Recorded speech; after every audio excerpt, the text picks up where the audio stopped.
Amahoro kuri mwebwe mwese bakunzi b'ibiganiro vya televiziyo Isanganiro, kaze mu mwanya wo kubashikiriza amakuru y'uno munsi. Amakuru y'uno munsi nayo agizwe n'inkuru arizo zikurikira. Abakenyezi b'indongozi bahamagarirwa gushigikira abakenyezi babirimizi mu migambi yo kugwanya ibijanye no gufungura nabi. Akakamo bakaba bagatewe n'umukuru w'igihugu hari ku munsi ugira gatatu w'ihuriro ry'abakenyezi b'indongozi, akaba ndetse yari nawo munsi wa nyuma w'iryo huriro. Umugambwe w'abadasigana ipona urasaba igihugu c'Ububirigi kwemera uruhara rwabwo mwiganagurwa ry'umuganwa Tarumugani Rudoviko Rwagasore.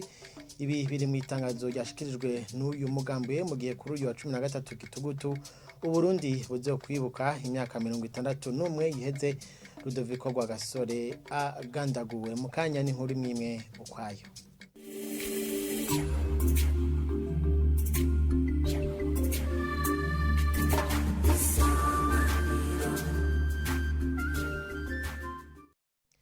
Twongere tubahe ikaze mw'idonido ryano makuru.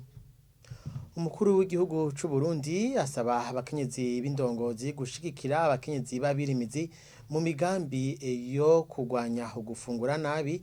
Umukuru w'igihugu yabishikirije ku munsi wa gatatu w'ihuriro ry'abakenyezi b'indongozi, ari nawo munsi wa nyuma w'iryo huriro. Umukuru w'igihugu Evariste Ndayishimiye yanabahamagariye kandi kwitaho gukingira ibidukikije, ngo kuko iyo ibidukikije bidakingiwe atamwimbu uheza ngo uboneke.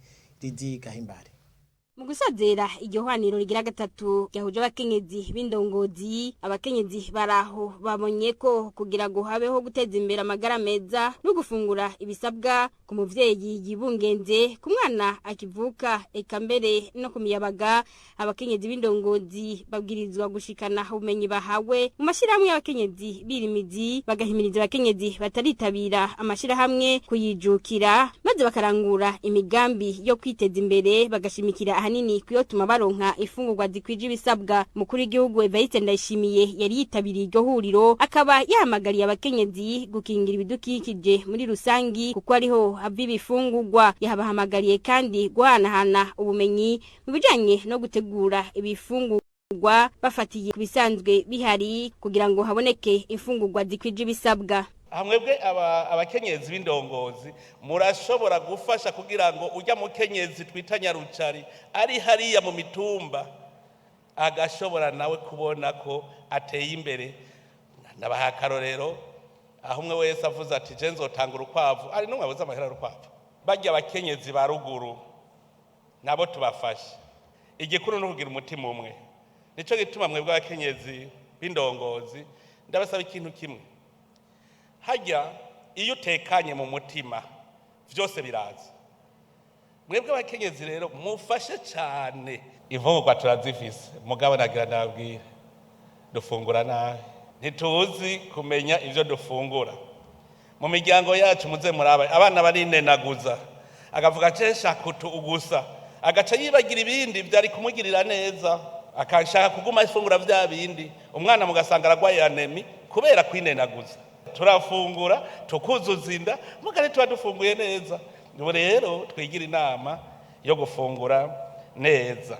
Muri uko gusozera iryo huriro rero, umutambukanyi w'umukuru w'igihugu ca Nigeria akaba yahaye mugenzi we w'u Burundi akaganuke kagizwe n'ingaburo zagenewe gufasha abana bafise ibibazo byo gufungura nabi, zakorewe mu gihugu ca Nigeria, zikazofasha gufungurira abana bafise ikibazo cyo gufungura nabi, abakenyezi b'umugenze hamwe n'imiyabaga b'abarundi.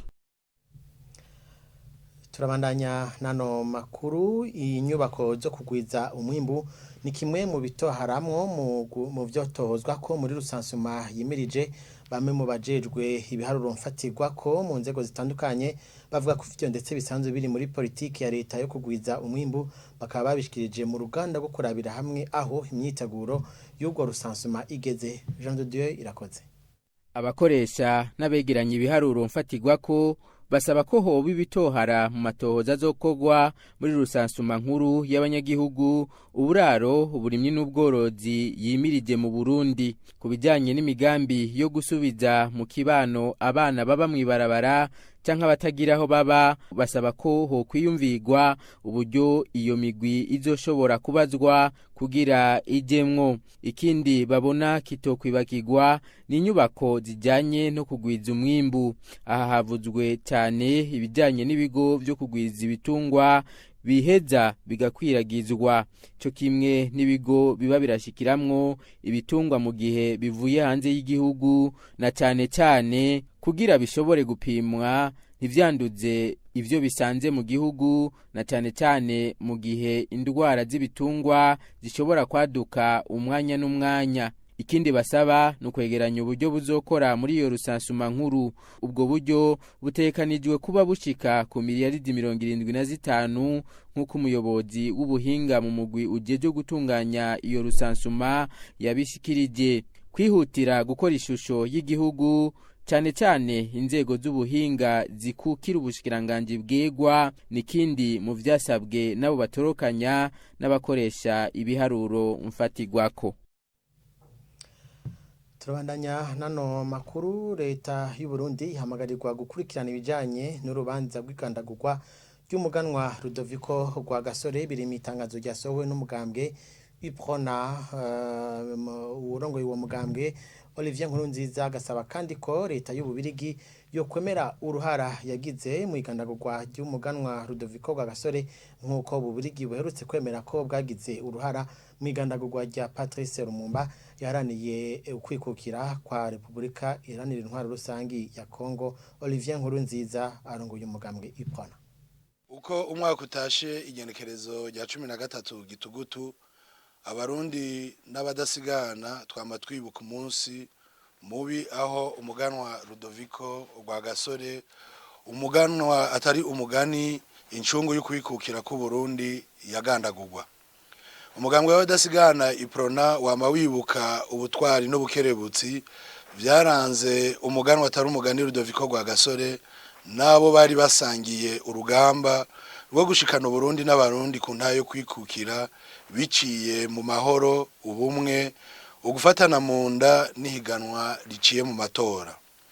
Nk'uko twama tuvyibutsa abarundi n'amakungu, abagandaguye umuganwa Rudoviko Rwagasore bari abarundi bataye ubuntu, bansumirinda, bamemugendamuke bifatanije n'abazungu b'abakoroni batifuza ko Uburundi n'abarundi bava mu buja bwa kavamahanga. Kwigenekerezo nkiri, uburongozi bw'umugambwe w'abadasigana Iprona bwama buboneraho akaryo ko kwifatanya n'umuryango wabuze abadasigana n'abarundi bose mu kwibuka igandagurwa bunyamaswa ry'iyo ncungu ntibagiranwa hamwe n'iragi yadusigiye.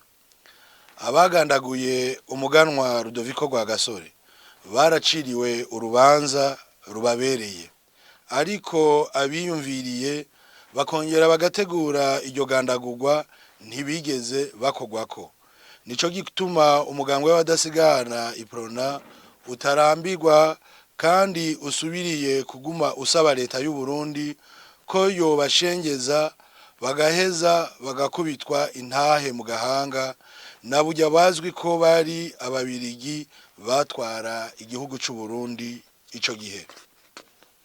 Umugambwe w'abadasigana Iprona urasubiriye gusaba leta y'u Bubirigi n'ababirigi bose kwemera uruhara rw'igihugu cy'u Bubirigi bwagize mu kugandagura umuganwa Rudoviko Rwagasore, umushikirangoma wa mbere wa leta y'u Burundi, nk'uko baheruka kuvyemanga ku mushikiranganje wa mbere wa leta ya Kongo Patrice Lumumba. Mu gisata c'ubutunzi, bamwe mu banyagisagara baganiriye na televiziyo Isanganiro barashima ingingo herutse gufatwa na banki nkuru y'igihugu irekurira amazu avunja amafaranga y'agaciro gusubira gukora, bakavuga ko bizogabanya abahora bakorera mu kinyegero, bagasaba ko hukurikira n'izindi ngingo zotuma ibiciro by'ibifungurwa vya nkenerwa bigabanuka. Umukuru w'igihugu n'abamufasha ibikorwa community yose tuyishimira, tuyikengurukira kuko biyumvire kubera igihugu, biyumvire ku bantu bakiri bato bato. Je naje ndi mu ruhande rw'abashima kubera rw'abashima bivanye n'ukuntu irya ngingo twakiriye neza.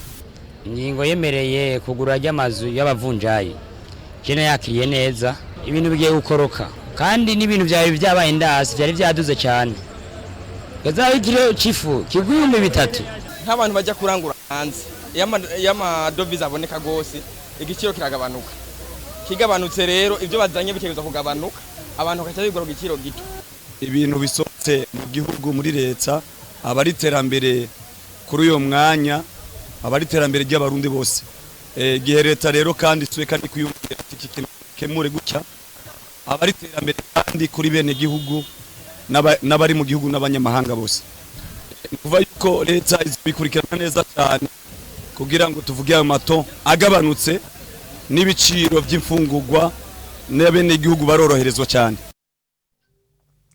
Tukiri muri ico gisata c'ubutunzi nyene leta y'u Burundi ngo irabona ko hari ibidandazo bimwe bimaze iminsi bikena ibindi navyo ibiciro bikaduzwa ahango ni nk'isukari isima ya Buseko hamwe n'ibinyobwa vya Brarudi mu namashikiranganje herutse hakaba hari ivyo ko leta igiye kwiga neza imvo y'iryo hindagurika ry'ibiciro canke ikena ry'ivyo bidandazwa. Prosper Ntagwamiye n'umunyamabanga mukuru wa leta.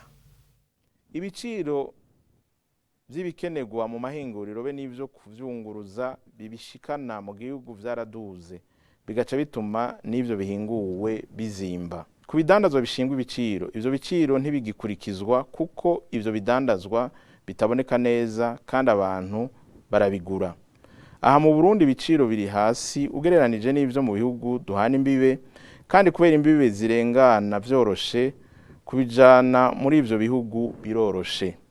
Nta nyungu n'imwe yoba mu kutaduza ivyo biciro. Ni kwiyumvira ingingo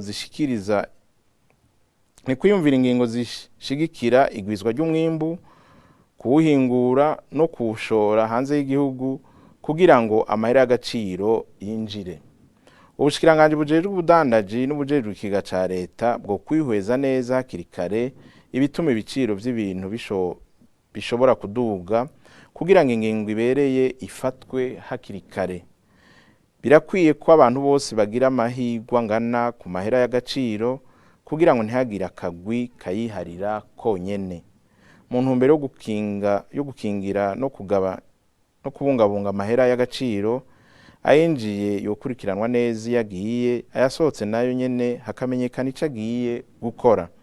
Amashirahamwe leta ifisemwe umutahi arakwiye gushigikirwa akongera agakurikiranwa ingene ariko arakora biciye mu baserukira leta mu rwego nshingwantwaro. Ni ukwihweza neza imvo zituma abanyamitayi badahurumbira Uburundi.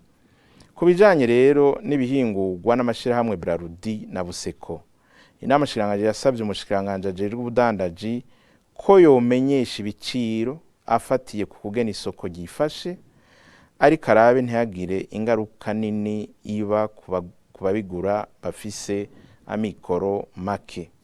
Ku bijanye n'ishirahamwe Sosumo, inama shikiranganje yasavye kurihimiriza ku mwimbu kuko burisa nuko ryabaye umudandaza w'isukari nk'abadandaza basanzwe, ariko abasanzwe barangurira isukari hanze y'igihugu bazobandanya bayizana.